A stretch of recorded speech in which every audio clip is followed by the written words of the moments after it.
Heads up, Croft's losing it, Gerald hissed, but Emily barely registered the words. $900 million teetered. Stone-faced investors. Mistranslations flying like poison darts.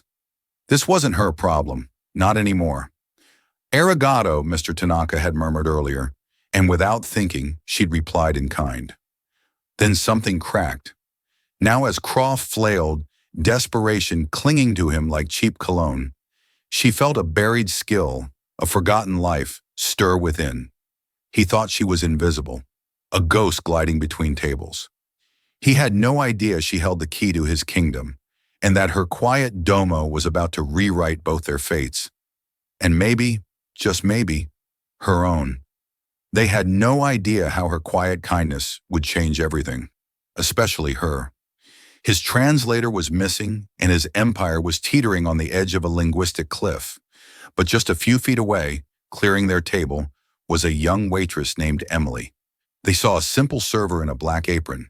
They had no idea they were looking at their last and only hope. What she did next wasn't just about saving a deal. It was about to expose a secret that would change all of their lives forever. The air in the private dining room of Aurelia was thicker than the velvet curtains that sealed it off from the rest of Manhattan.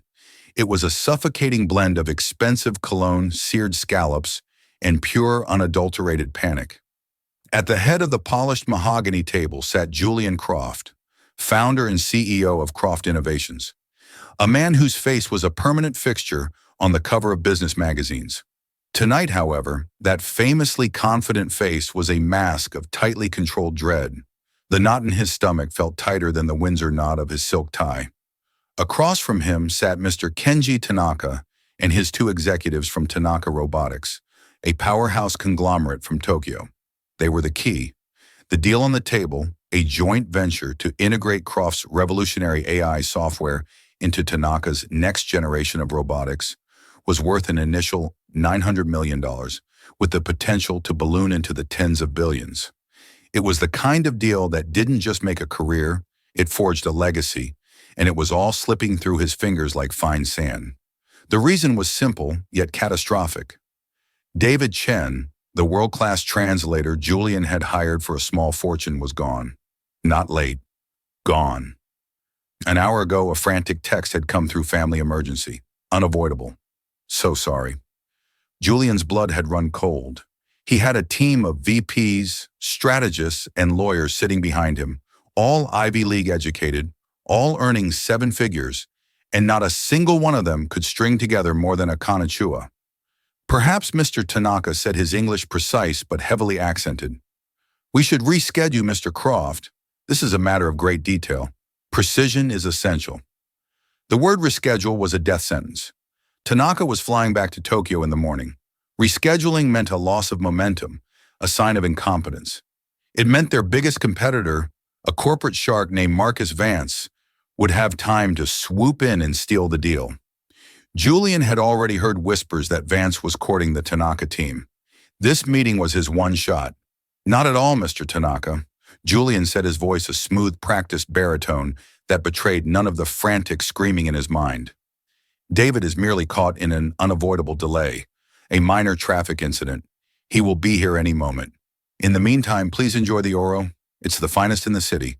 It was a pathetic lie, and they all knew it. The polite, almost imperceptible tightening around Mr. Tanaka's eyes confirmed it.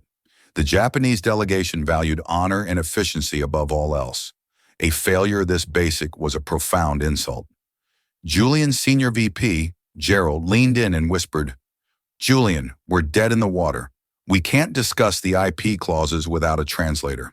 We should just cut our losses. Shut up, Gerald. Julian hissed back, a thin sheen of sweat forming on his brow. It was in this suffocating silence that Emily Petrova moved through the room. To Julian and his entourage, she was invisible, a functional part of the scenery, like the crystal water glasses or the silver cutlery. She moved with an economy of motion that spoke of years of practice, refilling water glasses without a sound, clearing plates with silent grace. Her uniform was crisp, her light brown hair was pulled back in a severe bun, and her face was a polite, neutral mask. But behind that mask, Emily was a universe of observation. She didn't just hear the silence. She understood its weight. She saw the forced smile on the billionaire's face and the cold disappointment in the eyes of his guests. She didn't speak a word of English to them, merely nodding and gesturing to their needs. As she reached for Mr. Tanaka's empty plate, he murmured a quiet, reflexive arigato without looking at her. Emily paused for a fraction of a second, her fingers hovering over the porcelain. She met his gaze for a fleeting moment and replied in a soft, low voice, so quiet it was almost a whisper, "Dorothy, you're welcome." Mr. Tanaka's eyes widened slightly, a flicker of surprise breaking through his stoic demeanor. He looked at her, truly looked at her for the first time. But the moment passed. She was just a waitress. He inclined his head politely and turned back to the suffocating silence. Emily retreated to the corner of the room, her heart pounding a little faster. She hadn't meant to speak, but the Japanese word had slipped out, a relic from a life she had been forced to leave behind.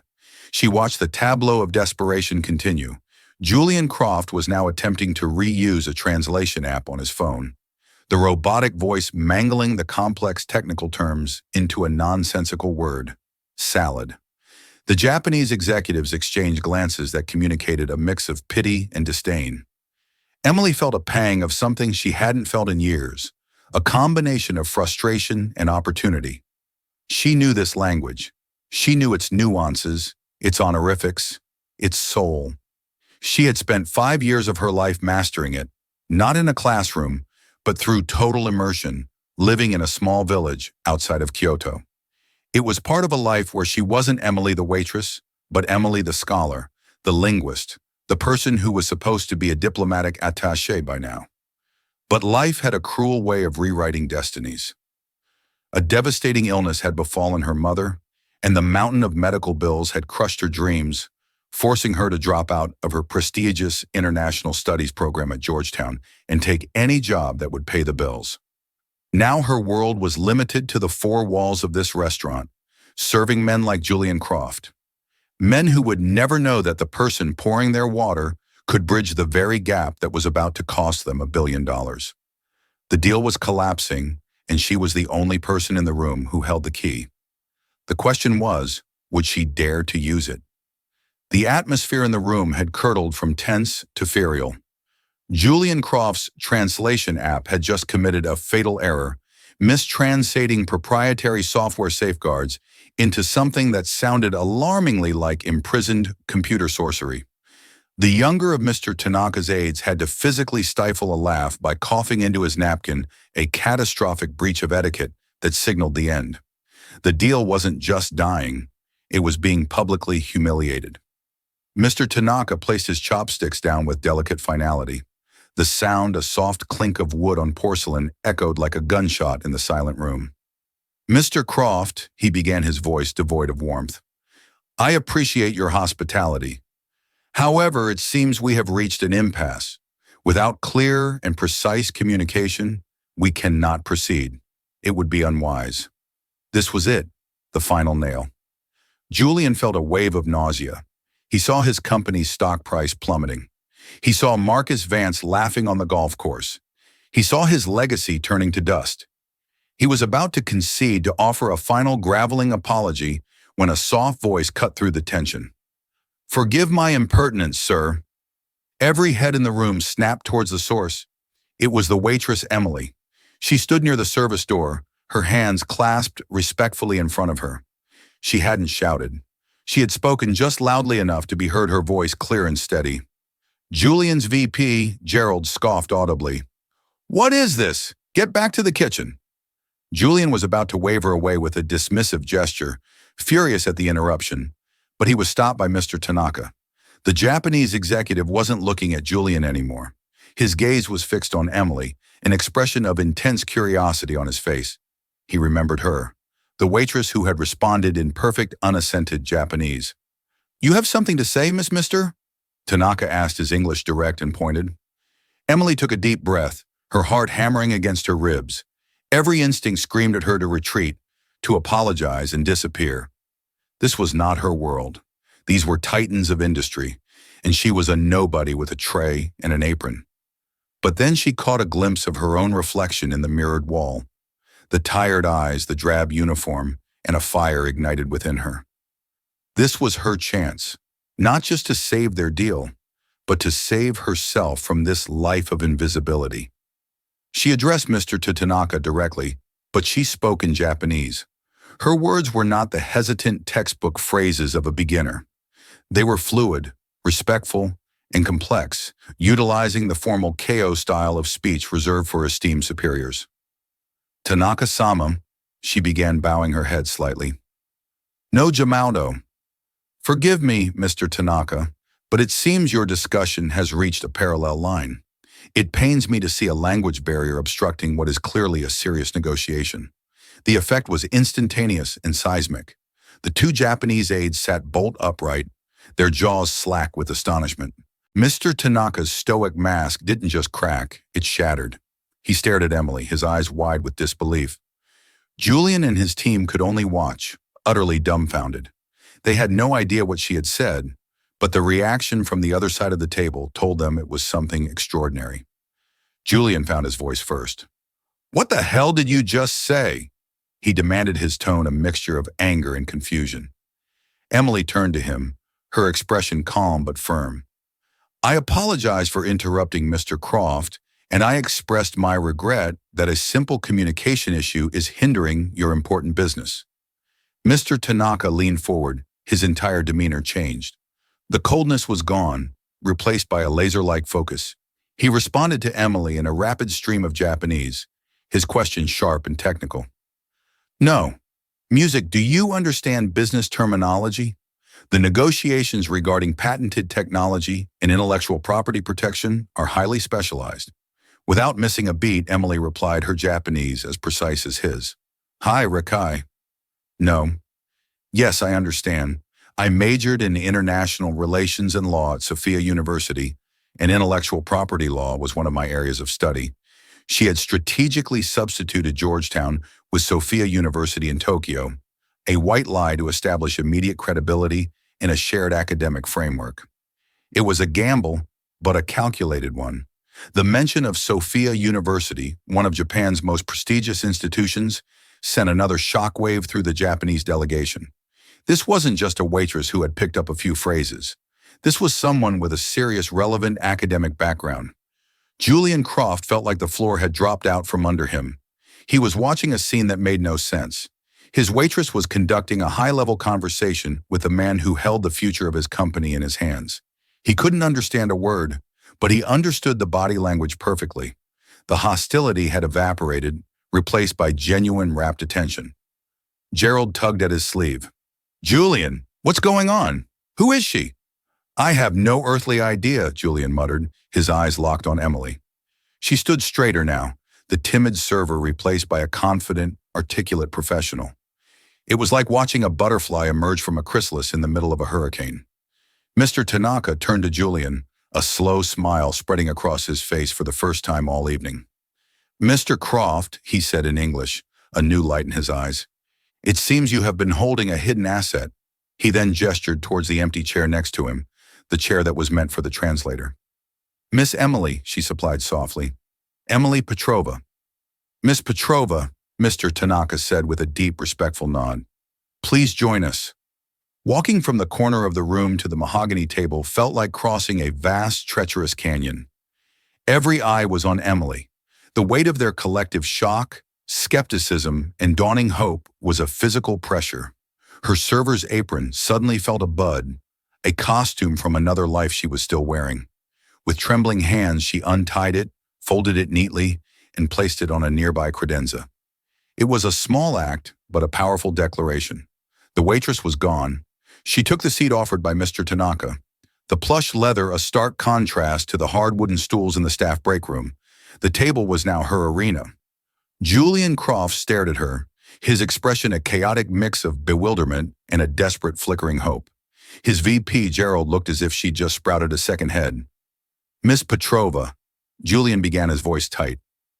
What exactly is going on? Mr. Tanaka asked about my qualifications. Emily said calmly, addressing Julian, but keeping her posture oriented towards the investors. I assured him I am familiar with the terminology of international business and intellectual property law. Gerald snorted. You learned that pouring coffee. Before Emily could respond, Mr. the Tanaka interjected, speaking to Emily in Japanese. She listened intently, her brow furrowed in concentration. After a moment, she turned to Julian. Mr. Tanaka wishes to return to the sticking point of the negotiation, Clause 7b, of the proposal concerning the licensing of your core AI algorithm. His team has concerns about the exclusivity terms. They feel the language is too restrictive and could hinder their own R&D in parallel sectors. Julian's heart sank.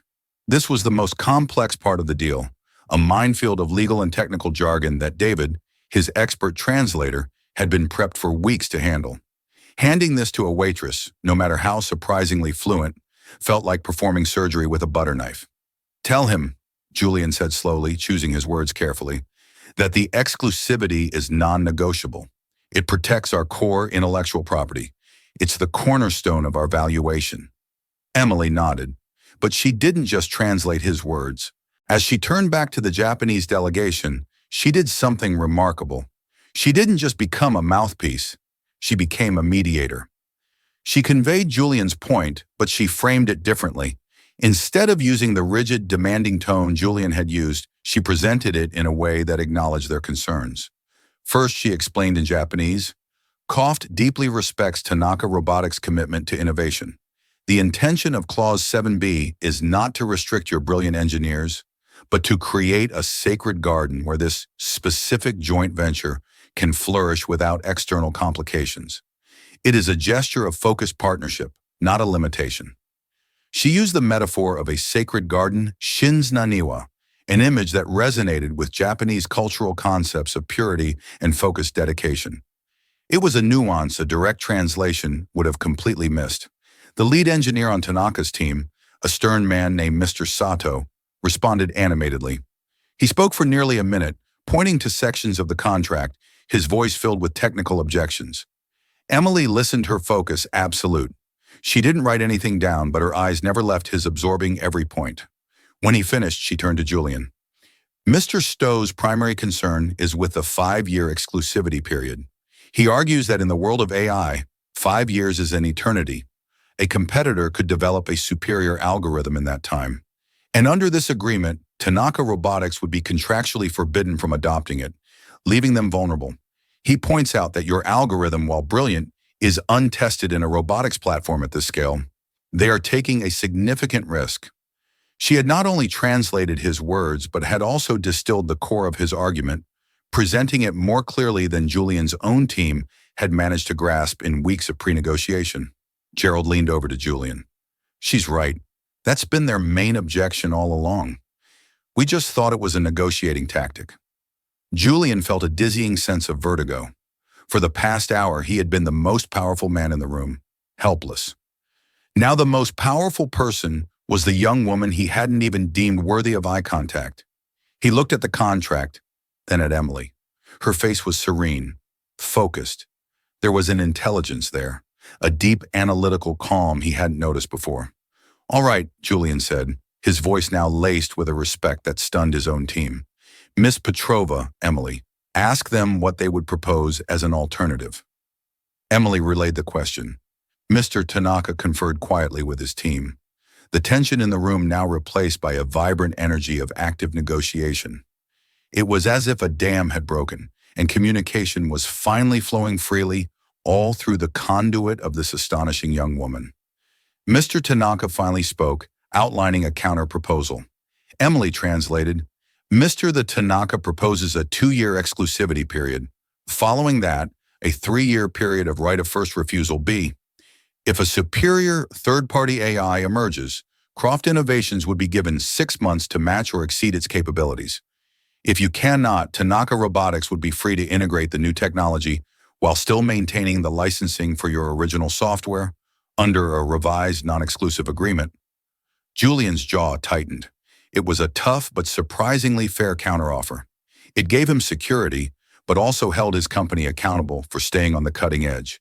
It was the kind of elegant compromise that built lasting partnerships, not resentful ones.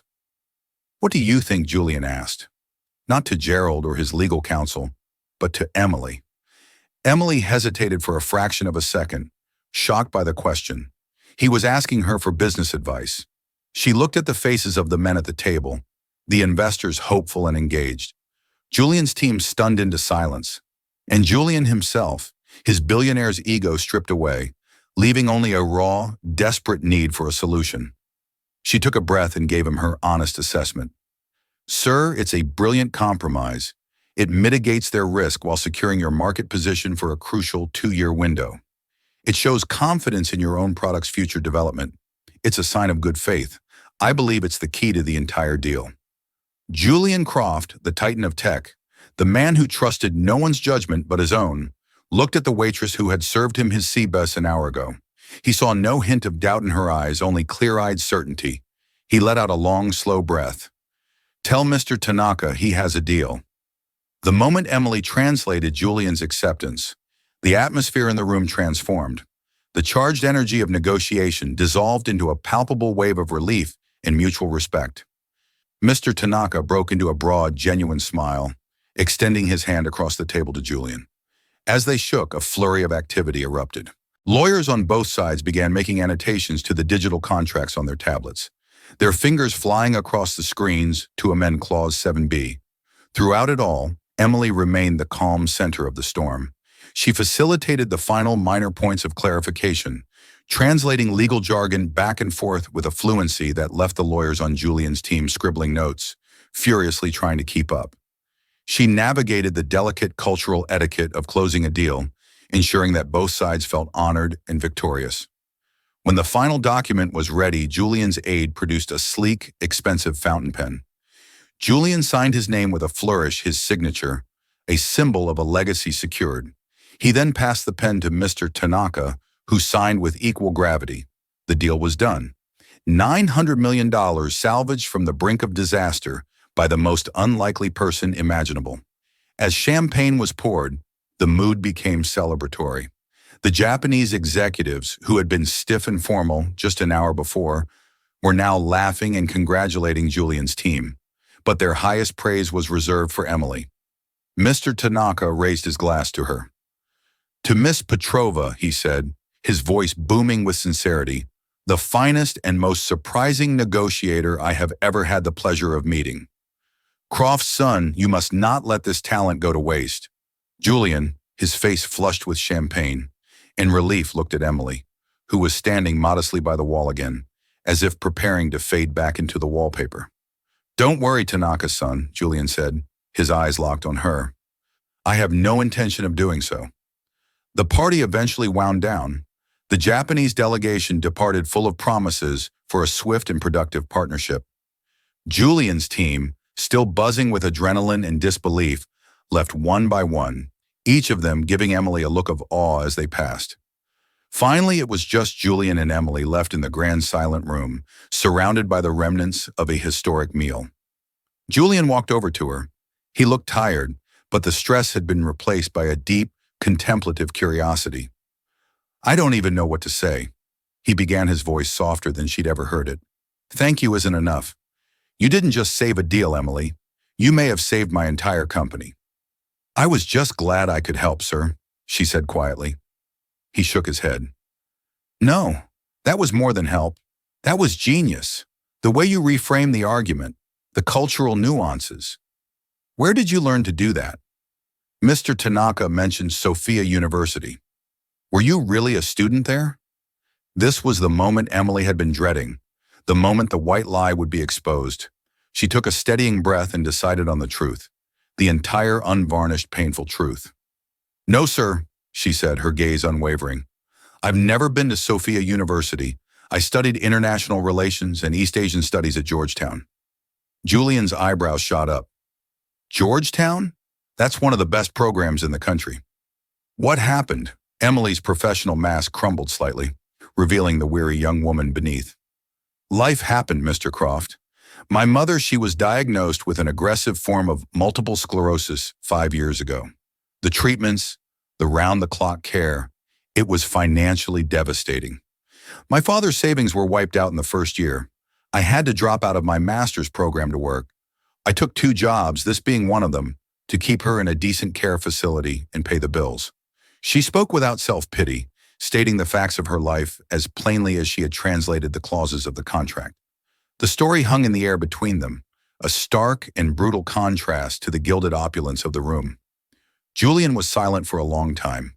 He, a man who dealt in the cold, hard logic of numbers and code, was confronted with the messy, illogical reality of human struggle. He thought of his own complaints, the stress of a board meeting, the frustration of a delayed flight. They seemed laughably trivial in the face of what this young woman had endured. She possessed a mind that should have been advising ambassadors or shaping foreign policy, and she was using it to remember who ordered the sparkling water and who wanted still. The injustice of it struck him with the force of a physical blow. He had built his empire on the idea of meritocracy, of finding and elevating the best talent. And here the most formidable talent he had ever encountered was hiding in plain sight, buried under an avalanche of misfortune. "You're Japanese," he said, his voice thick with emotion. "It's flawless, better than David's, and I pay him $2,000 an hour. I lived in a rural prefecture near Kyoto for 2 years as part of my degree," she explained. "It was a full immersion program. You learn quickly when no one speaks English, and you need to ask for directions to the nearest train station." He finally understood. It wasn't just book learning, it was lived experience. It was the combination of world-class education and the grit forged in the crucible of hardship. That's what he had seen tonight. That's what had saved him. He reached into his jacket and pulled out a sleek black business card. "This is my personal number," he said, handing it to her. "I'm not going to insult you with a tip, Emily. That would be an insult to me. I want you to call this number tomorrow morning. We need to talk." Emily looked down at the card.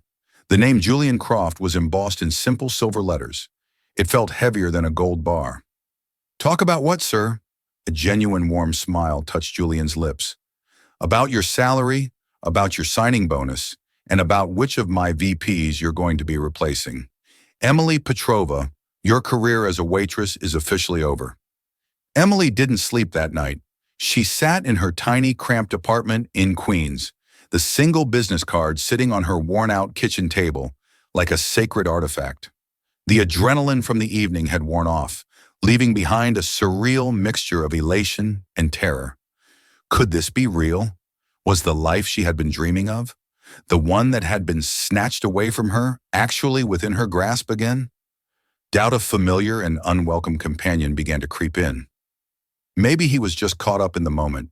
Maybe he'd wake up in the morning, hungover from champagne, and laugh at the absurd idea of hiring his waitress for a senior position. Men like Julian Croft lived in a different universe, one where problems were solved by writing checks, not by the desperate courage of a service worker. She thought about her mother. She pictured her in the quiet, sterile room of the care facility, her body failing her, but her mind still sharp, still full of regret for the burden her illness had placed on her daughter. The thought of being able to tell her that everything was going to be okay, that the constant worry about money was over, was a light so bright it was almost painful to look at. That thought, more than anything else, gave her the courage she needed. At precisely 900 a.m., her hand trembling slightly, she dialed the number on the card. It was answered on the first ring. Croft. Julian's voice was crisp and businesslike, a world away from the emotional man in the restaurant last night. "Mr. Croft, it's Emily Petrova," she said, her voice barely a whisper. "Emily, good. I was hoping you'd call," he said, his tone warming instantly. "I have a car waiting for you downstairs. It will bring you to my office. We have a lot to discuss." Emily looked out her window and sure enough, a sleek black town car was idling at the curb, looking as out of place in her neighborhood as a spaceship. The journey to the Croft Innovations Tower was a disorienting trip through a portal to another world. The building itself was a monument of glass and steel that pierced the Manhattan skyline. The lobby was a cavern of white marble and minimalist art filled with people who moved with an air of effortless importance. Everyone was impeccably dressed, their faces etched with ambition. Emily, in her simple black slacks and a modest blouse, the nicest thing she owned, felt like an imposter. She was whisked up to the penthouse floor in a silent high-speed elevator. The doors opened directly into Julian Croft's office, a breathtaking space with panoramic views of the entire city. He wasn't sitting behind his massive desk. He was standing by the window looking out over his kingdom. "Incredible view, isn't it?" he said without turning around. "Sometimes I come up here just to remember how small everything looks from a distance. Puts problems in perspective." He turned to face her, a welcoming smile on his face. "Thank you for coming, Emily. Please have a seat." He gestured to a pair of leather armchairs. As she sat, a woman entered with a tray, holding coffee, water, and a plate of pastries. It was a role reversal so jarring Emily had to fight the urge to get up and help her. Julian got straight to the point. "I wasn't exaggerating last night, Emily. What you did was one of the most impressive things I have ever witnessed. It wasn't just the language. It was your strategic thinking, your poise under pressure. Those are qualities I value more than any Ivy League degree." He leaned forward, his expression serious. "I've already spoken to my board this morning. I told them I found our new head of international strategy and negotiations." Emily's heart stopped. "Head of? But I have no corporate experience. I haven't even finished my master's degree. I've been serving food for 5 years. And in those 5 years," Julian countered, "you've been dealing with difficult people multitasking, under extreme pressure, and observing human nature in a way most of my executives never will. You think that's not experience? As for your degree, we'll pay to have you finish it at any university. You choose whenever you're ready, but what you have can't be taught in a classroom." He slid a tablet across the coffee table towards her. It displayed a formal employment contract. Emily's eyes scanned the document, and the numbers she saw made her feel lightheaded. The salary was more than she had made in the last 5 years combined. There was a signing bonus large enough to pay off all her mother's medical debt with a single check. There were stock options, full health coverage for her and her mother, and a relocation package. It was everything she had ever dreamed of handed to her on a silver platter, and it terrified her. I don't know what to say," she stammered. "Say yes," Julian said simply. "Say you'll give it a shot. I know this is a huge leap.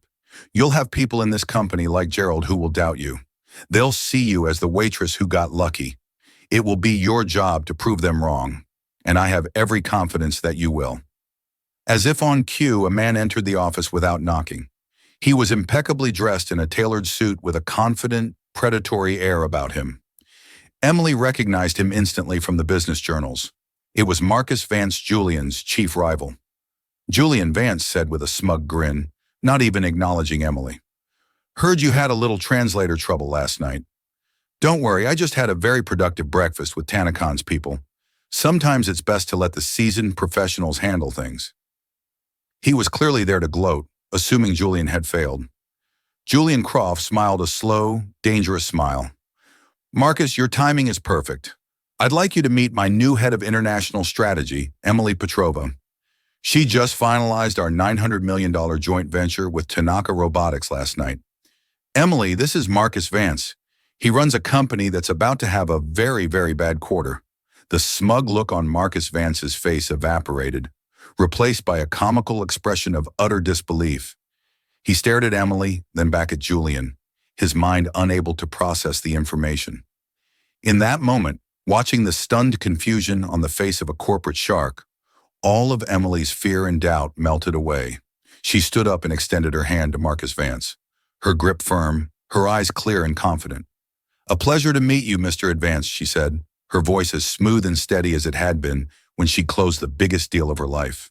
The first few weeks at Croft Innovations were a brutal, disorienting baptism by fire. The rumors had spread through the company like wildfire. Julian Croft had hired a waitress for a senior executive position. To many, it was an eccentric, inexplicable act of madness. Emily walked through the halls under a cloud of whispers and skeptical glances. Gerald and his cronies were particularly hostile, making snide remarks, just loud enough for her to hear, and forgetting to include her in important email chains. They saw her as an outsider, a fluke. They tested her, constantly quizzing her on market analytics and Q3 projections during meetings, hoping to see her flounder. But they had fundamentally misunderstood who she was. They thought her talent was a party trick, the ability to speak Japanese. They didn't realize that her true skill was her mind. Emily didn't get angry. She got to work. She arrived at the office before anyone else and left long after they were gone. She devoured every report, every market analysis, every technical schematic she could get her hands on. Her years of academic training left dormant for so long roared back to life. She absorbed information with a speed and acuity that stunned the analysts assigned to brief her. She wasn't just catching up, she was excelling. Julian gave her a small internal project to start with, resolving a protracted contract dispute with a German engineering firm. It was a messy, bitter negotiation that had been stalled for months. Gerald handed her the files with a smirk, clearly expecting her to fail. Emily spent 2 days reading every piece of correspondence, every legal brief. She realized the issue wasn't the money. It was the German firm's deep-seated feeling of being disrespected by what they perceived as American corporate arrogance. She scheduled a video conference. Instead of opening with legal threats, she opened the meeting by speaking to them in fluent German, another language she had picked up during a university summer program. The shift in the Germans' demeanor was immediate. She then walked them through a revised proposal she had drafted herself, one that not only met their financial needs, but included clauses that specifically acknowledged their engineering contributions and gave them greater creative oversight. She wasn't just negotiating terms. She was healing a wounded relationship. Within an hour, they had a preliminary agreement. The months-long stalemate was broken. News of her success sent another shockwave through the office. This wasn't a fluke. The Waitress was a strategic powerhouse. The whispers didn't stop, but now they were tinged with grudging respect and even fear. Her real test, however, came a month later. It was a direct consequence of the Tanaka deal. Tanaka was so impressed with the partnership that he wanted to accelerate the timeline, proposing a second, even larger phase of investment. This required a follow-up visit to their global headquarters in Tokyo. "We need a team on the ground for 2 weeks," Julian announced in a senior staff meeting. "They'll need to finalize the technical specs for Phase 2. It will be intense." He looked around the boardroom. "Emily will lead the delegation." A stunned silence fell over the room. Gerald looked apoplectic. "Julian, with all due respect," he sputtered. "She's never led an international delegation. This is a multi-billion-dollar expansion. It requires a seasoned executive." "You are absolutely right, Gerald," Julian said coolly. "It requires our best negotiator. That's Emily. You and a team of engineers will go with her and provide technical support. But she is in charge. Is that clear?" The flight to Tokyo on the Croft Innovations private jet was tense. Gerald and his team treated Emily with a cold, formal correctness that was worse than open hostility. They were waiting for her to make a mistake to prove she was out of her depth. The meetings in Tokyo were grueling. 10 hours a day in a sterile boardroom hammering out thousands of details. The Japanese engineers were brilliant but uncompromising, their questions relentlessly precise.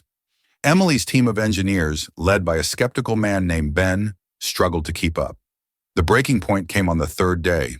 They were debating the integration of the AI's predictive learning module. The Japanese team presented a complex data model that suggested a potential system conflict, a flaw that could cause catastrophic failures in the robots. Ben and his team were adamant that the Japanese model was wrong, that their simulations showed no such conflict. The discussion grew heated, with both sides entrenched in their positions. The deal was in jeopardy again. That night in her hotel room, Emily didn't sleep. She wasn't an engineer, but she was a world-class researcher.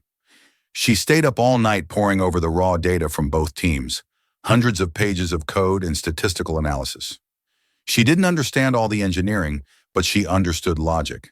She cross-referenced the datasets, looking for patterns for the source of the discrepancy. Around 400 a.m., fueled by coffee and determination, she found it.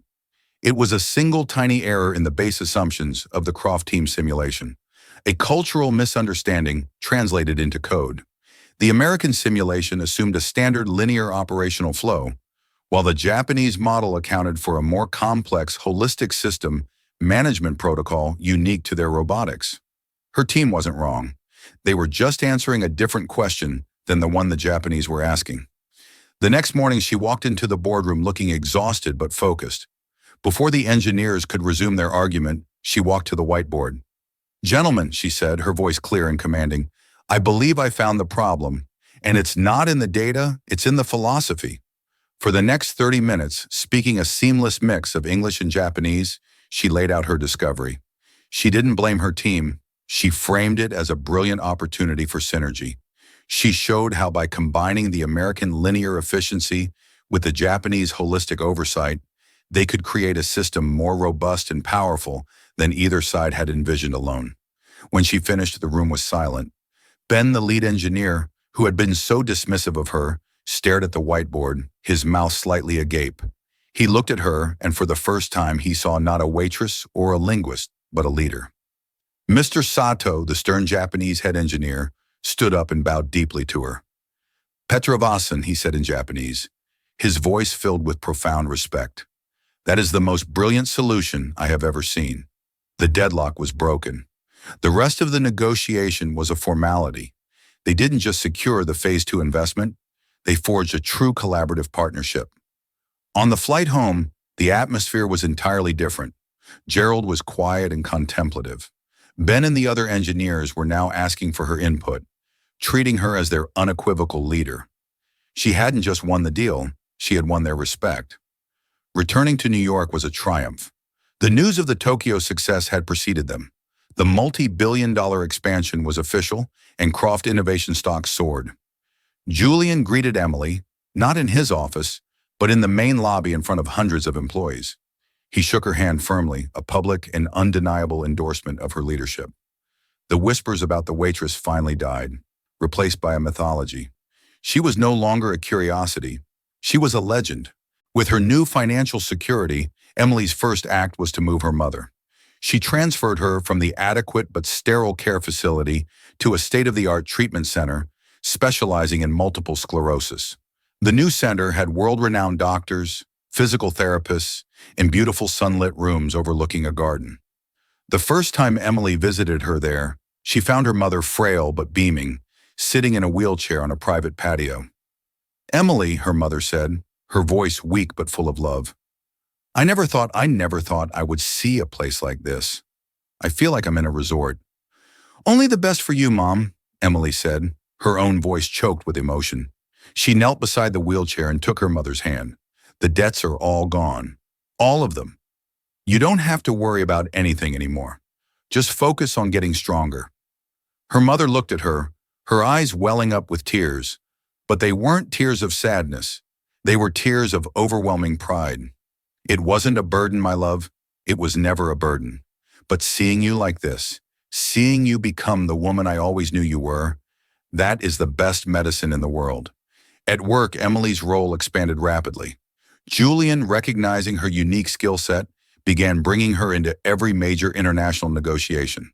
She became his right hand, his most trusted advisor. Her office was moved next to his. She was no longer just the head of international strategy. She was a core part of the company's central nervous system.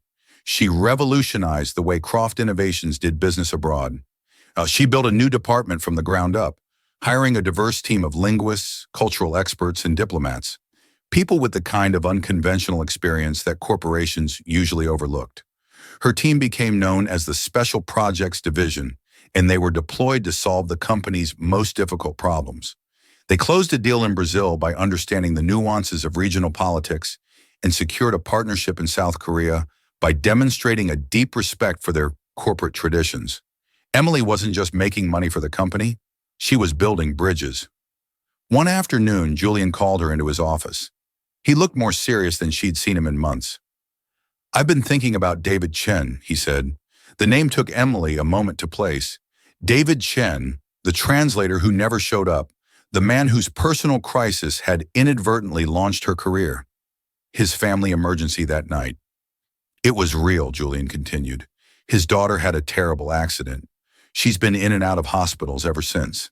The medical bills have destroyed him financially. He lost his home. He's been taking freelance gigs, but he can't find steady work because he's had to be so focused on his daughter's care." Julian slid a folder across the desk. It was a personnel file for David Chen. He was the best in the business, a brilliant linguist, and one stroke of bad luck derailed his entire life. Emily looked at Julian, understanding dawning in her eyes. She knew that story all too well. "Your new Special Projects Division needs a senior linguistics advisor," Julian said. "Someone to manage translation protocols for our most sensitive projects." The job comes with the best health insurance money can buy. I think you should offer it to him." A wide, genuine smile spread across Emily's face. This was the man Julian Croft was becoming. Not just a titan of industry, but a leader with empathy. Someone who understood that a company's greatest asset was its people. The next day, Emily met David Chen for coffee. He looked tunt and worn down, the ghost of a man she had only ever heard about. She explained the situation, the job offered, the salary, and the healthcare package that would cover 100% of his daughter's medical needs. David was speechless. He stared at her, tears welling in his eyes.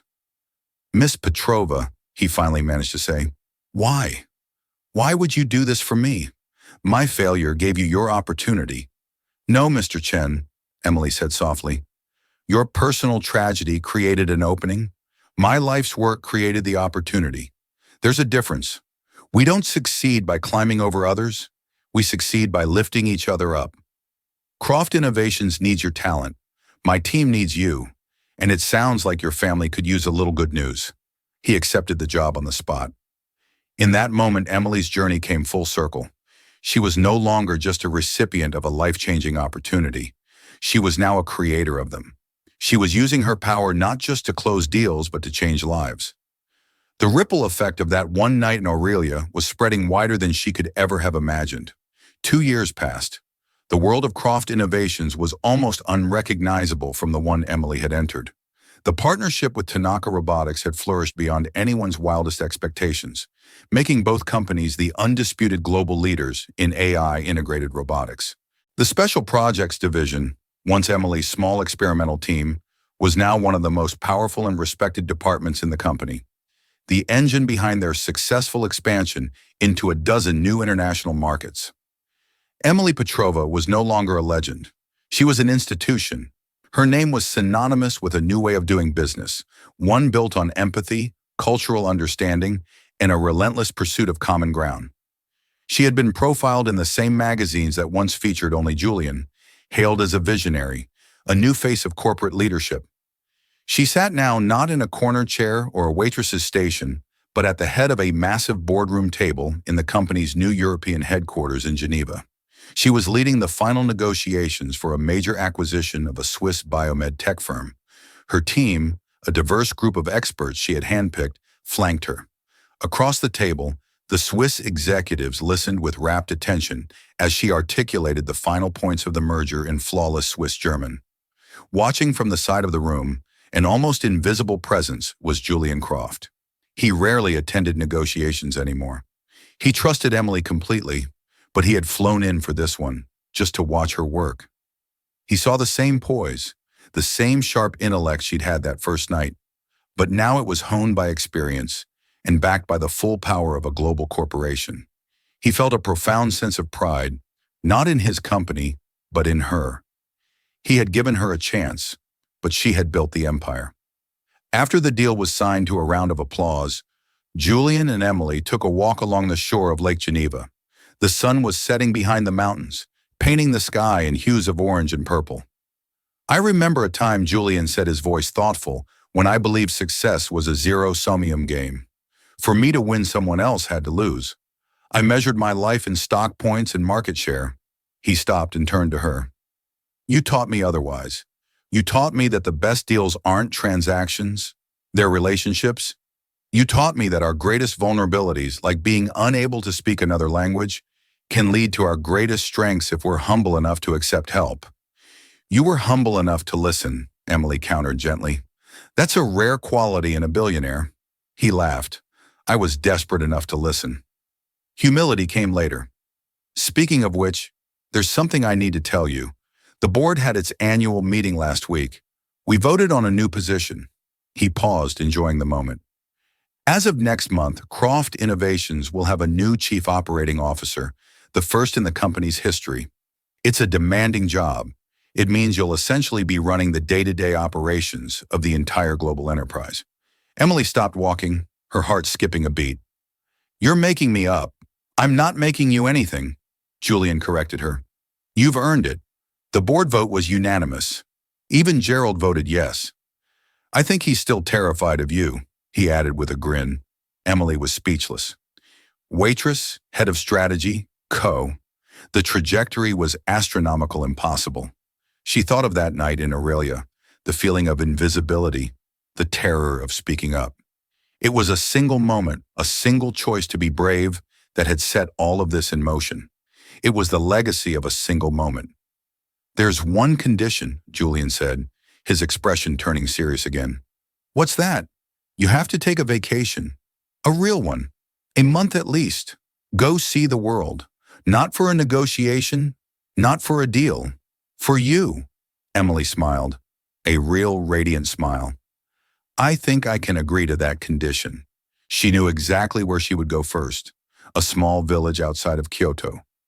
Not as a student this time, but as a visitor to quietly thank the place that had given her the words to change her life. Her journey had shown her that a person's worth is not defined by their uniform or their job title, but by the hidden talents they nurture in the quiet moments waiting for the one opportunity to let them shine. And when that moment came, she had been ready. Emily's incredible journey reminds us that the most extraordinary talent can be found in the most unexpected places. It's a powerful testament to the fact that your current situation does not define your ultimate potential. A single moment of courage, a single decision to step out of the shadows and use your unique gifts can change the entire trajectory of your life. Emily wasn't just a waitress who knew Japanese. She was a brilliant strategist waiting for a crisis to reveal her true self. Her story is a challenge to all of us to look beyond the surface, to value the hidden skills in others, and to never ever underestimate the person pouring your coffee. If Emily's story of courage and transformation inspired you, please hit that like button and share it with someone who needs to hear it. What would you have done in her situation? Let us know in the comments below. And don't forget to subscribe and turn on notifications for more unforgettable stories that prove that sometimes the greatest deals are the chances we take on each other.